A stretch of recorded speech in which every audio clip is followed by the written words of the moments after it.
a todos, esto es Psicocontexto. Y bueno, hoy vamos a hablar sobre un tema súper interesante. Vamos a hablar sobre el autismo, ya que me he dado cuenta durante mi carrera que muchas personas no conocen algunos detalles importantes sobre este trastorno.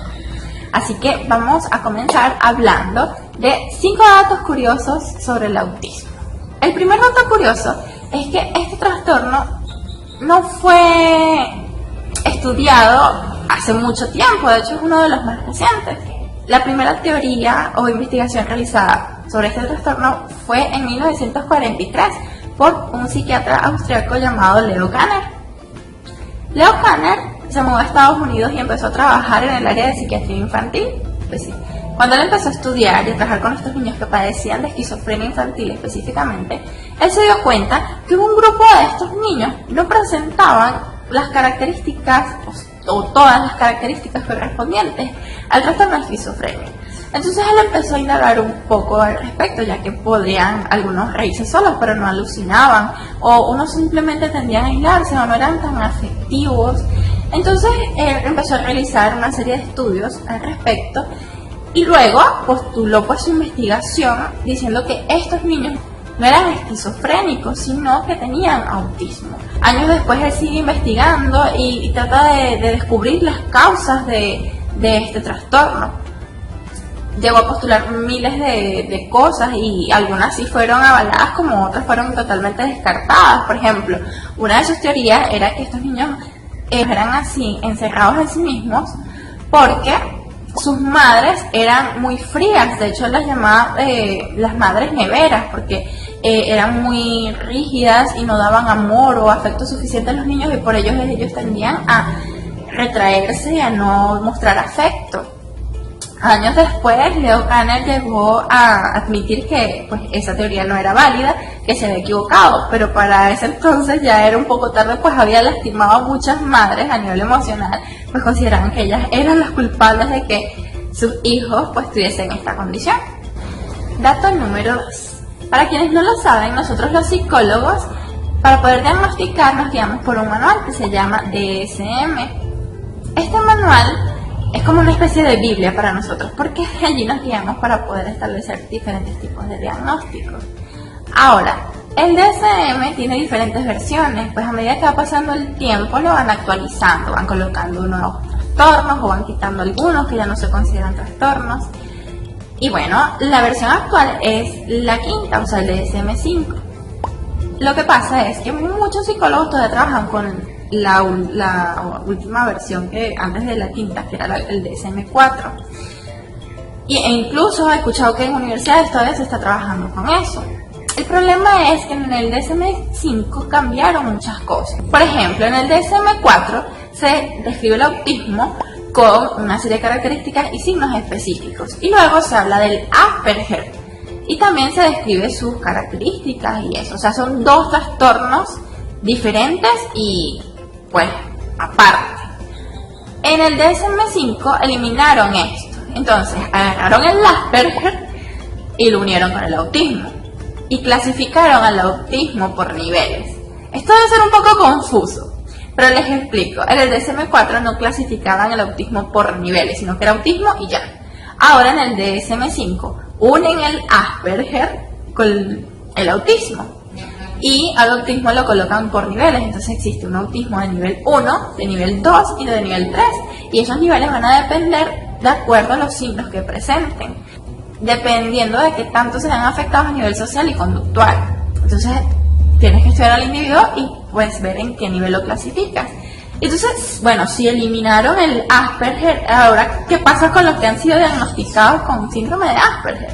Bueno, el DSM-5 establece que a partir de ese momento en el que es publicado, todos aquellos individuos que están diagnosticados con síndrome o trastorno de Asperger ahora pasan a ser personas con trastorno autista o trastorno del espectro autista de nivel 1, porque no se ven tan afectados o no tienen tantas limitaciones a nivel social o conductual. Ahora el dato número 3. Alguien con autismo no es nada más que no sabe relacionarse, y depende también del nivel en el que se encuentre, pero las personas con autismo también pueden tener dificultades a nivel conductual, por ejemplo, alguien con un autismo de nivel 3 le cuesta mucho poder adaptarse a ciertas situaciones y puede entrar en crisis al no tener algo establecido dentro de su rutina.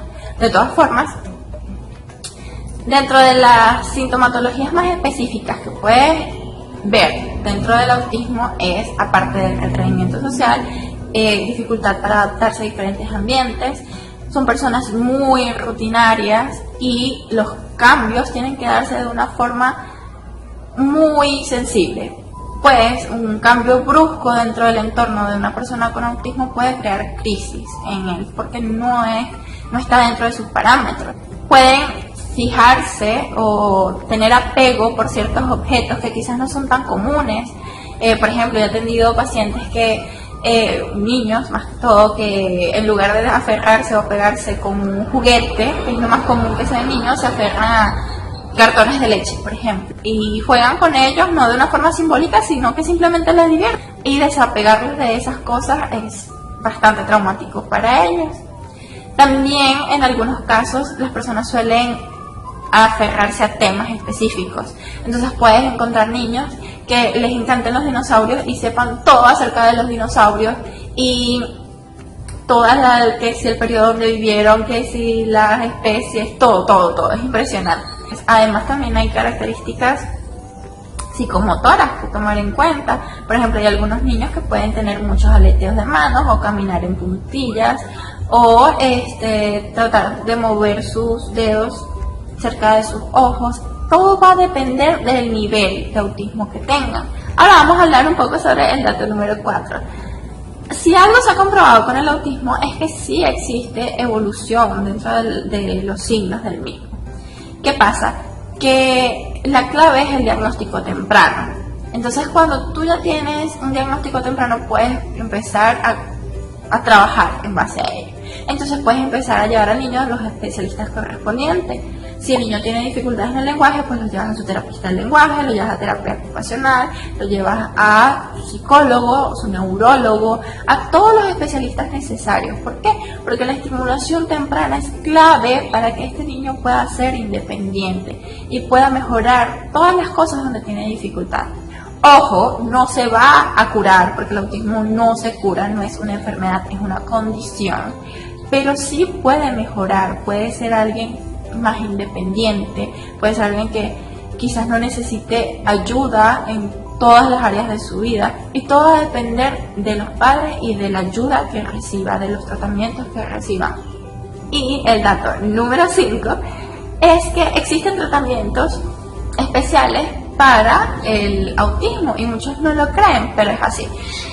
Algunos niños con autismo no necesitan ser medicados, pero hay otros que sí. Todo va a depender de los signos que se presenten. Por ejemplo, hay muchos niños con autismo que tienen hiperactividad. Entonces, para ellos, pues generalmente su neurólogo le manda medicación. Y si los padres pues no están muy de acuerdo con darles medicación, entonces también se les recomienda una dieta. Esta dieta generalmente es una dieta libre de elementos como el gluten, azúcar, bebidas azucaradas, bebidas negras. Todas estas cosas y estos elementos, por muy tontos que suene, afectan el organismo de estos niños porque produce mucha hiperactividad y hacen que todo el tiempo estén de aquí para allá y que no paren y que cueste para poder enseñarles nuevas habilidades. Entonces ese es uno de los tratamientos. Hay otro que también es usado, se llama el tratamiento de quelación, porque muchos dicen que los niños con autismo, o algunos, tienen altos niveles de plomo en su organismo. Y pues con la quelación lo que hacen es eliminar esos niveles o bajarlos de su organismo y hacen que también pues algunos síntomas no sean tan fuertes o que por lo menos la hiperactividad baje. Entonces, dentro de todos estos tratamientos, obviamente está también todos los especialistas que lo abordan y sobre todo la continuidad, ¿sí? La clave es siempre seguir estimulando. Entonces, bueno, estos han sido los datos interesantes sobre el autismo. Espero que les haya gustado. Si tienen alguna duda, algún comentario, no olviden dejarlo, que nosotros siempre los leemos. Y bueno, tampoco olviden suscribirse si les gustó, denle like y obviamente compartan. Hasta entonces.